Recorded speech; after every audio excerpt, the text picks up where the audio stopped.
my gloves. Dirty socks. I think I need some new gloves, look at them. Dirty.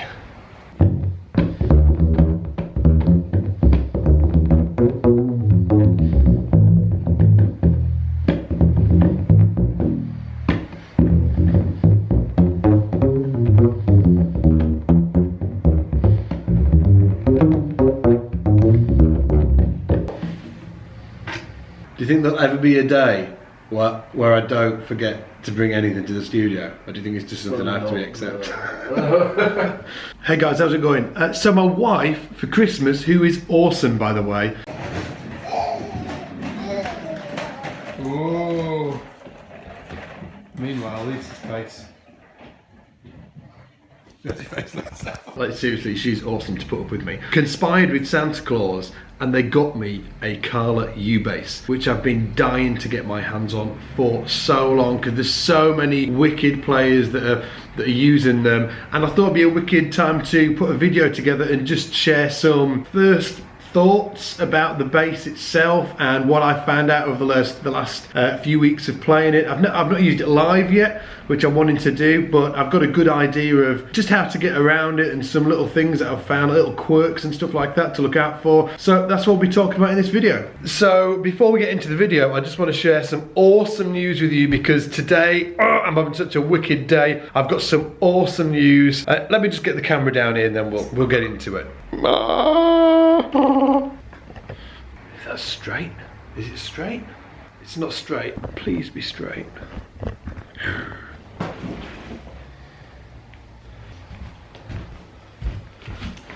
Gonna wedge it, Good enough for jazz. So the awesome news is that, well, first of all, we've just released a brand new course into the course library at Scott's Bass Lessons from the phenomenal Steve Lawson, all about looping. You might have seen it on YouTube. We've been putting some videos up about Steve and his course there, but I just wanted to do sort of like a personal shout out to Steve and say, Steve, I am so over the moon to have you involved in Scott's Bass Lessons. Just from me to you, rock on, rock on. The other bit of awesome news that I just found out about just a few days ago, and it's personally for me, it's a huge deal because this guy is my childhood hero. And essentially, this guy is coming on to or into the Scott's Bass Lessons faculty. He's going to be doing live streams for the members of Scott's Bass Lessons, and I've been listening to him forever. He's, as I said, he's just one of my childhood heroes and somebody that I was so inspired by when I was younger, and I'm still inspired by him now. It's Mr. Gary Willis. It makes me so happy to say that he's coming on board the Scott's Bass Lessons faculty. He's going to be giving the members live streams, and there's a course that we're talking about as well, so that's in the works. And if you haven't heard of Gary Willis, guys, you need to get on board with him. He is a monster. In fact, here's a clip of him doing his thing right now.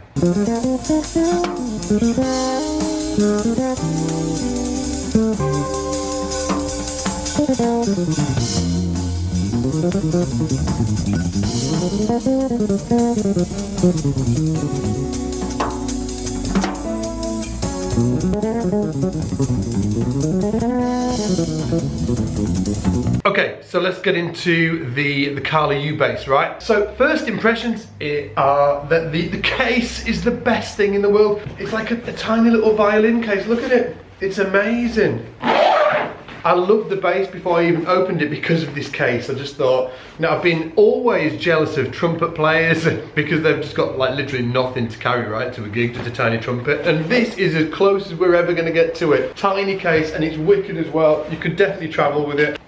And there she is. But it's wicked case. It's got like a pocket, same as any old bass case would have. It's got something in there as well.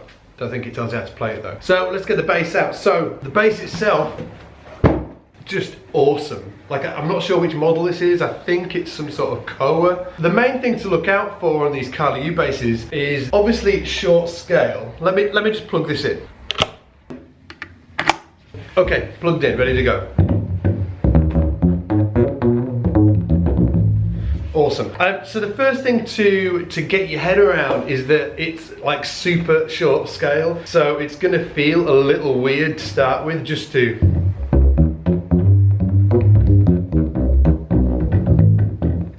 move around. So don't freak out when you first get your Kali U-Base out of the box. It's gonna feel weird. It doesn't mean that it's gonna be weird all time. It just means there's definitely gonna be some sort of like learning curve there, okay? So that's just the first thing to bear in mind. The second thing to bear in mind is that the strings feel incredibly weird.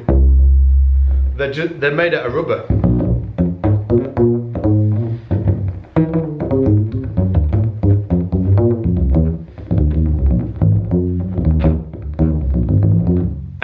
Like when I posted a few videos on Instagram, and somebody actually that pitched in was Nick West, great bass player if you haven't heard of it before, and she said she'd got one and she put round rounds on it, and then a lot of people chipped in after Nick had put that and said, yeah, me too, found it a ton easier to play. So if you do find it really weird, you can get round strings for these. I haven't at the minute because I'm kind of fascinated by the rubber strings.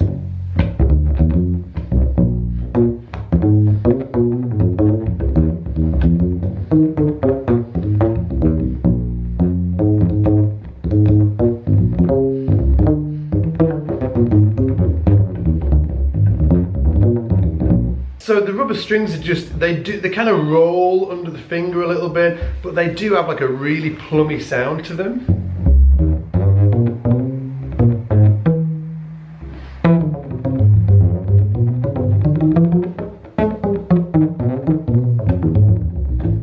It kind of sounds like really like an upright. If I was to say, what does it sound like to somebody? It's kind of like an upright. It's got that real bassy, fundamental, like woody fundamental to it.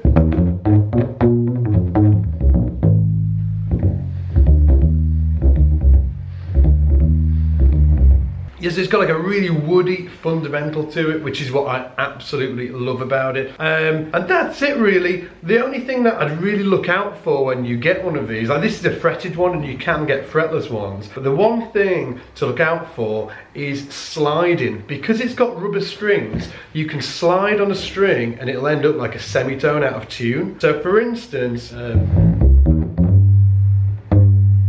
hit the 9th there, that's just up the G minor to the 9. Now if I slid it and quite hard, hit the note, I'm actually, it's a semitone out. So when you do a slide like that,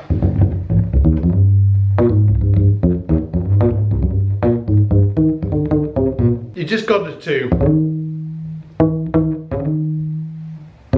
you've got to be really aware of if you're going to hold the note or not, and if you are going to hold the note, you've got to kind of readjust the tension in your finger.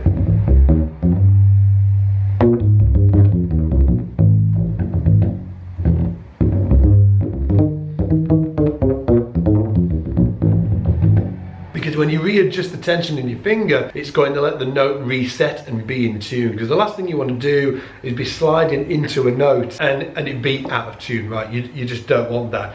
But other than that, guys, they're just fantastic little basses. You can definitely gig on these things. In fact, a lot of my friends have gigged on them and do gig on them, and they're really well made. It's got a yay! What's in there? Maybe it's just like a normal piezo. I don't think it does have a battery. I think this is just a good way to get into it. They put this cool little, it's like a magnetic strip, and it just goes like that. It means you don't have to have screws in the back. Anyway guys, hopefully you've enjoyed this little review thing that I've done on the Kali U-Base. Definitely check them out and keep grooving.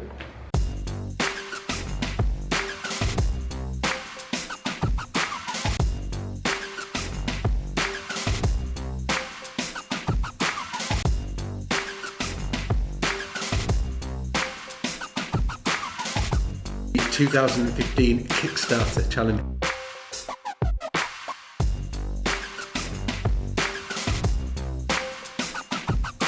Hey everybody. Hey. Hey everybody. Hi everybody. Hello all. Hello.